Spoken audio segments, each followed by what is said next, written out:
I've talked before on this channel about how I really like the approach of making a song on a self-contained music production device, somehow exporting those individual tracks, and then working with them in my DAW to both mix and arrange them into a full song. And while I've shown bits and pieces of that process in other videos, which I'll link at the end of this one, I've gotten requests to do a dedicated video on the topic. So this OP1 track, you've heard a clip of it in the intro, seemed like the perfect candidate to give you a look into how the process works. Different groove boxes have different processes for getting those individual tracks. Sometimes you literally just have to mute and unmute tracks to isolate them. Sometimes you can just drag and drop WAV files. That's the case with the OP1 here. Also with stuff like the Electribe, the Polyan Tracker, a bunch of other stuff. Or sometimes you can record the individual tracks live, like on the Digitact or the Roland MC101. Regardless, what I usually end up with is 1, 2, or 3, 4 to 8 bar loops that I can then start to arrange as building blocks for a full track. And I'll get into that in a little bit. But let's start off with the mixing.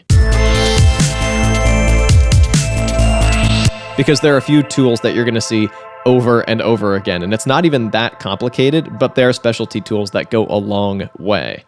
So let's start off with this main synth. The first thing you'll notice, that's harsh. So we've got some EQ to tame it, and it ended up not being enough. So I added a second one, and that ended up cleaning it up pretty well. And this comes after the reverb. So you've probably seen this on the channel before if you've been a viewer for a while.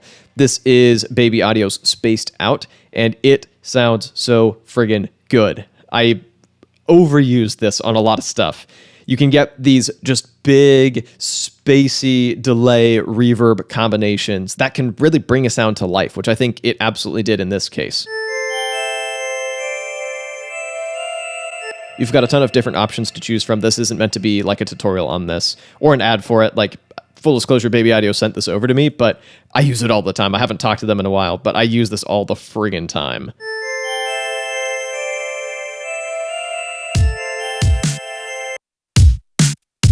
Just a little bit of EQ on these drums.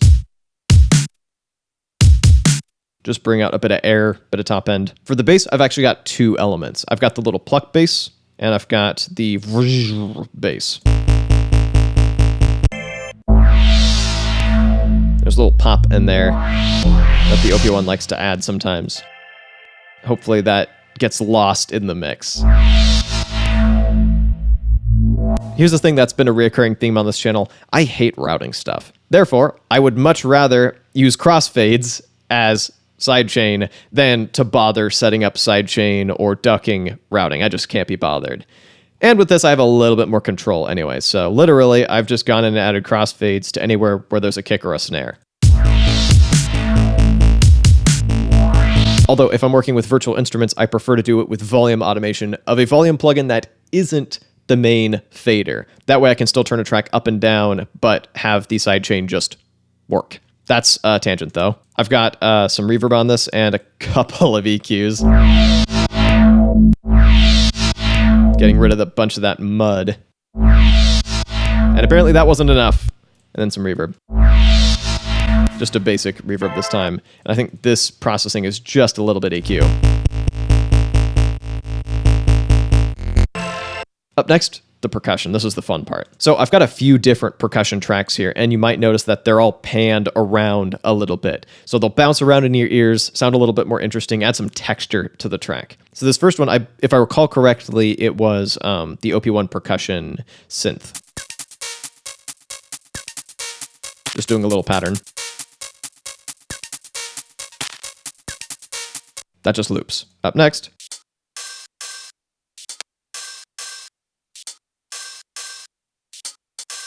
Super simple. You also notice that this is panned hard left. There's something else panned hard right over here.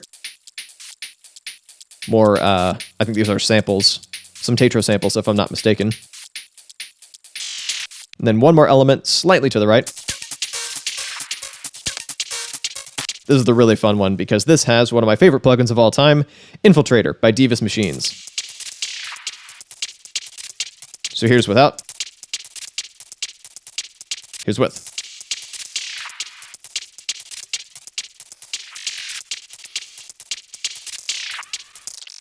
I'm not going to go into the super in-depth because I've covered it in previous videos, but essentially you've got this giant sequencer full of different effects modules that you can like switch between, mix and match. And in this case, I'm pretty sure this is a fairly stock preset. Like I didn't modify it a whole lot because it's a background element. I'm fine with that. Just adds this organic texture that I freaking love. It's all together.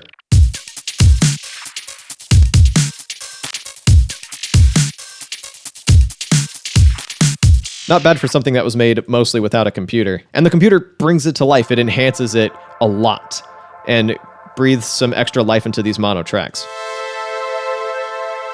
Same deal with this pad. So once again, cutting some unnecessary lows and then taming the highs a bit. Add some nice clarity, but keep it from sticking out too much. So, Spaced Out is doing a lot of work here. That's going a long way.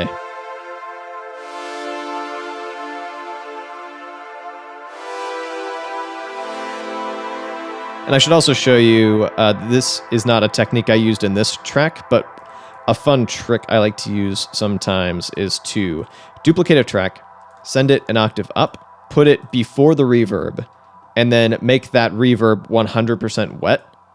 Make sure that the delay is set to reverse, and you've got this. So here's the delay reverb element just by itself. It's probably a bit much this loud, but together adds this shimmer without really touching the original.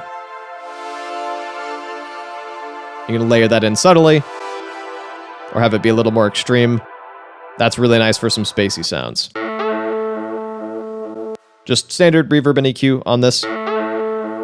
This is with like the strings engine, and then here's the track I didn't end up using. All that together.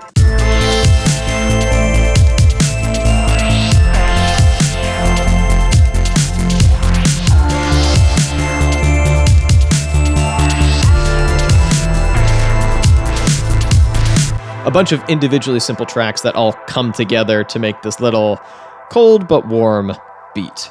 So, all that being shown, let's move on to the arrangement. And different people have differing opinions on what constitutes a full song. Some people will happily just take one 8-bar loop and use that as the skeleton of a full track, and just add and subtract elements as needed. That's what I did here. Some people will prefer to make A sections and B sections and spend a lot of time having distinct sections, and I've done that as well. It depends on the track, and in this case, I just wanted to make something that would go on a beat tape. It would be fairly laid back. You probably throw it on in the background and not pay too much attention to it. It didn't need to be super complicated in this case. So for that approach, here's what I did. I knew while working on the track that I wanted to have a few different sections. So I wanted to start off with the main melody. Just have that be front and center immediately. Bring in some unsidechained bass.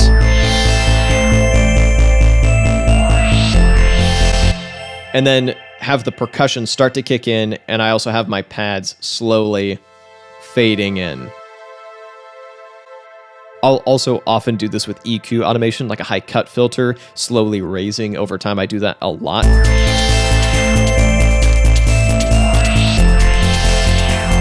And at the end here,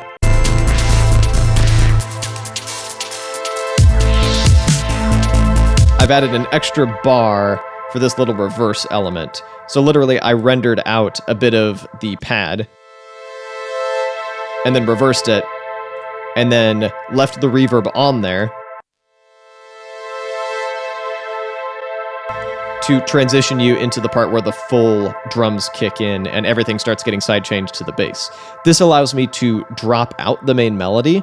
So give your ears a break from it. Don't let it become this kind of earworm thing that you start to resent. Take a break from it, bring in the drums. Keep the percussion going.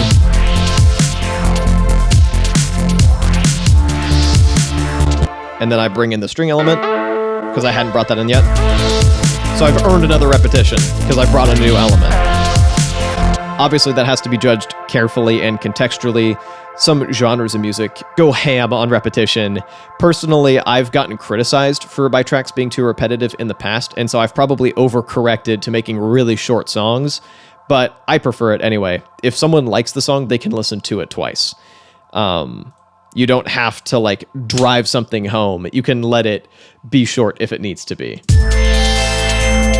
And at this point, it's feeling like it's time to bring back the main melody. We've brought in almost everything else. So drop out the kick and snare. Bring it back. Do a victory lap. And at this point, I've made this string element a little louder, so it can kind of be audible along with the main melody. And this would also be a great place to sneak in that extra shimmery pad that we created during this video for that final loop through.